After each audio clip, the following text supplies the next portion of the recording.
Assalamualaikum warahmatullahi taala wabarakatuh. Bismillahirrahmanirrahim. Alhamdulillah. Wassalatu wassalamu ala Rasulillah wa ala alihi wa sahbihi wa mawalah. Amma ba'd. Man yuridillahu bihi khairan yufaqihu fid din. Sadaqallahu wa sadaqa rasuluh.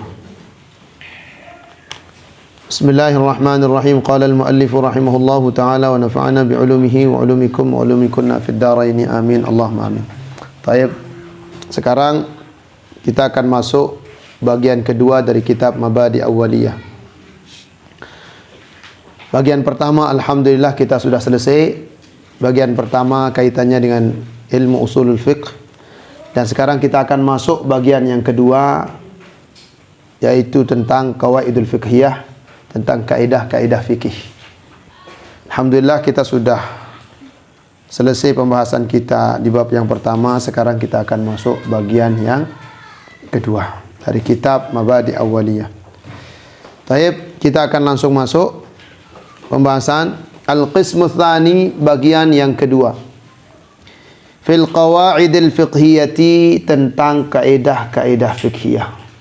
Jadi di sini usulul fiqhi dan kaidah-kaidah fikih digabungkan di satu kitab karena selalu berkesinambungan, artinya saling berketergantungan, saling berhubungan. Makanya kedua-duanya, bagi kedua bagian ini disusun di dalam satu kitab.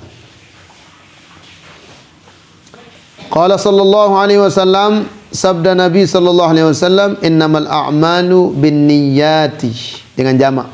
Karena ada riwayat innamal a'malu binniyah. Ada riwayat yang tidak pakai jamak.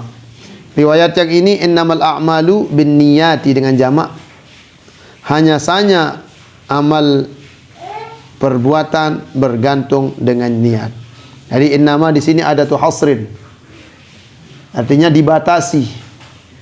Artinya di sini apa namanya? Ada tu hasrin atau huruf hasr, itu artinya membatasi amal ibadah itu diterima hanya dengan niat.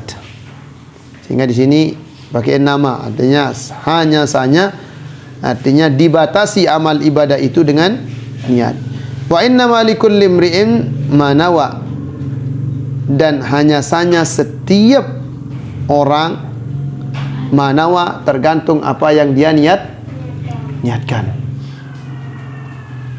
Maka hadis ini menjadi sumber dari hampir sepertiga hukum Islam. Karena kalau dibagi kan ada tiga.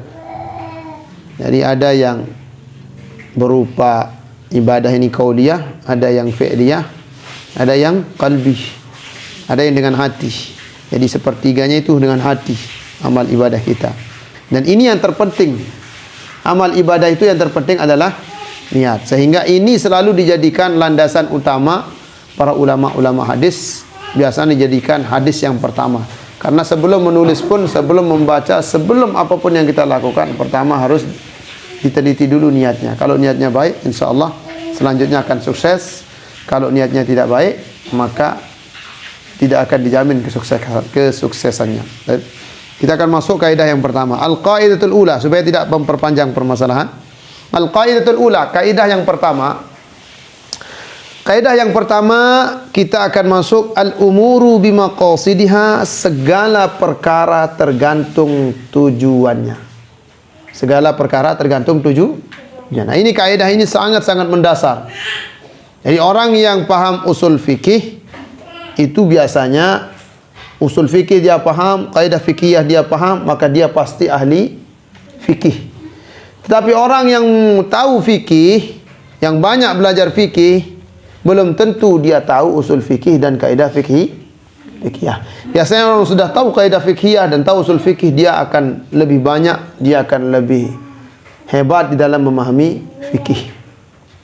Karena fikih kaidahnya dia sudah ketahui, maka dia akan mudah untuk masuk ke dalam bab-bab fikih.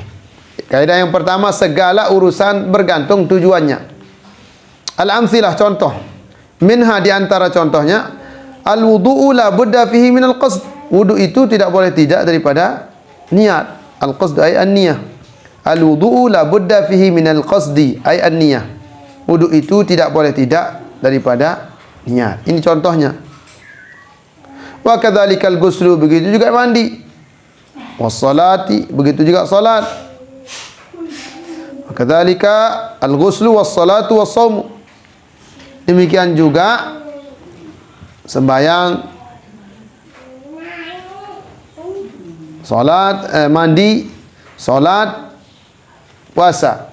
Yang tiga-tiga ini butuh terhadap niat. Artinya segalanya bergantung kepada niat. Lamun dia niat, kalau tidak niat berarti tidak sah wudunya. Karena wudu bergantung kepada mandi juga, al-umuru bimaqasidiha, tergantung niatnya. Perkaranya tergantung niatnya. Kalau tidak diniatkan maka tidak sah mandinya. Mandi, bilang jelo untuk mandi. Setiap hari kita mandi. Kalau tidak diniatkan, maka apa bedanya dengan mandi kita setiap hari? Maka tidak ada tujuan. Iya, kenen kanak nih, perhatikan. Tidak ada tujuan di sana. Karena tidak ada tujuan, maka tidak sah. Jadi kenapa orang yang mandi yang tidak niat itu tidak sah? Karena tidak punya tujuan. Betul, karena al-umuru bimaqasidiha, segala sesuatu, segala perkara itu tergantung tujuannya. Ketika dia mandi tidak ada niat, berarti tidak ada tujuan dia mandi. Maka karena tidak ada tujuannya, maka tidak sah mandi besarnya kalau dia mandi besar. Jangan mandi biasa. Begitu juga salat. Salat Allahu Akbar, tidak pernah niatnya mau salat sunat, mau salat fardu, mau salat apa. Tidak ada tujuannya salatnya. Tidak sah juga. Begitu juga puasa. Dia tidak berniat sama sekali. Dia tidak pernah berniat. Tiba-tiba di siang hari dia tidak makan. Tidak ada tujuan puasanya. Maka tidak sah puasanya. Saya kira jelas di sini. Selanjutnya contoh yang kedua. Minha, yang kedua contohnya. Ini tolong diperhatikan. Yang kedua. Terutama yang besar-besar. Yang sudah nikah juga oke. Nah, ini penting buat yang sudah nikah. Ma law ta'ata fi'lu syai'in.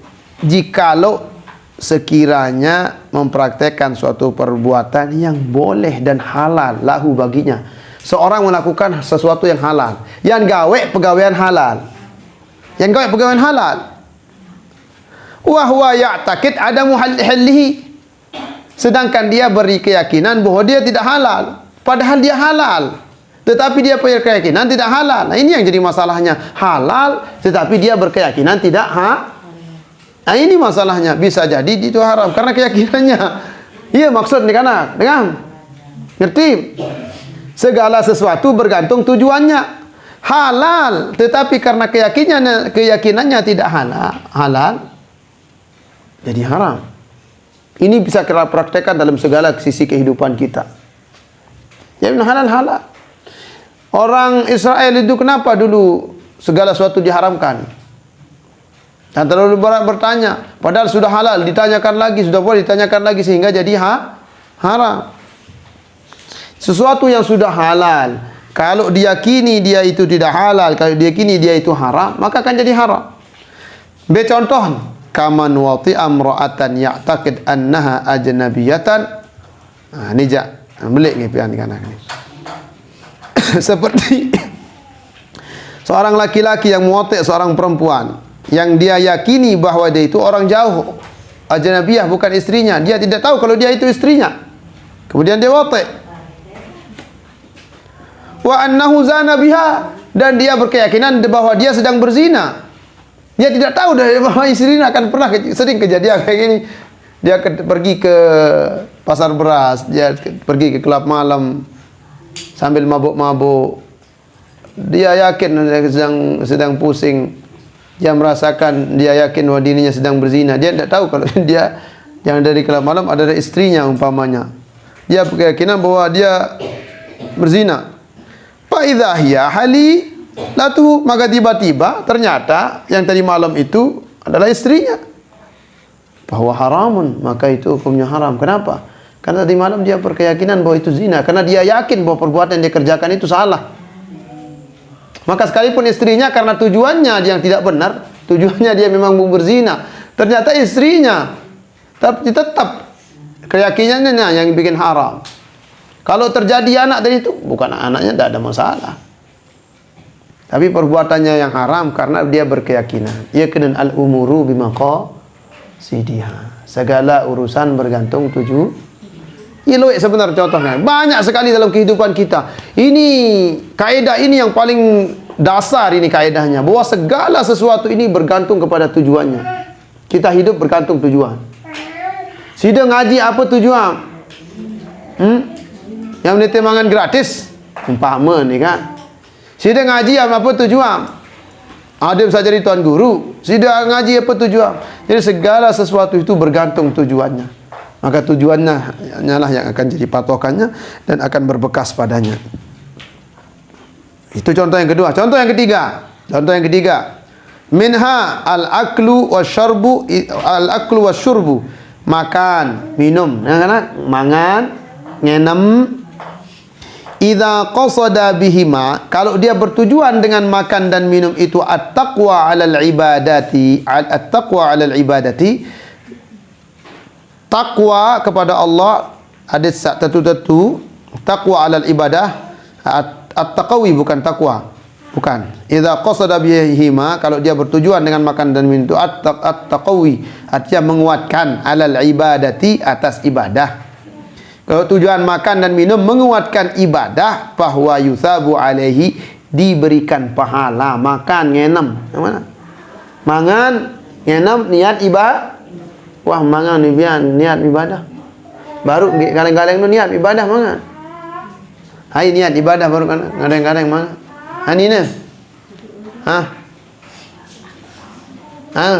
Ustazah Lia. Apa niat baru? Ustazah Lia.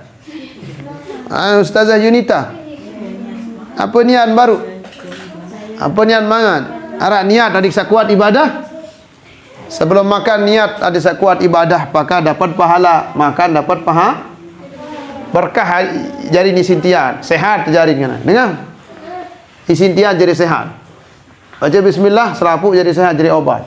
Sekalipun ada penyakit di sana, maka Allah akan rubah jadi obat. Seandainya kita makan niat menguatkan diri kita untuk beribadah, baca bismillah, maka bakteri-bakteri yang jahat bisa saja Allah rubah menjadi bakteri baik.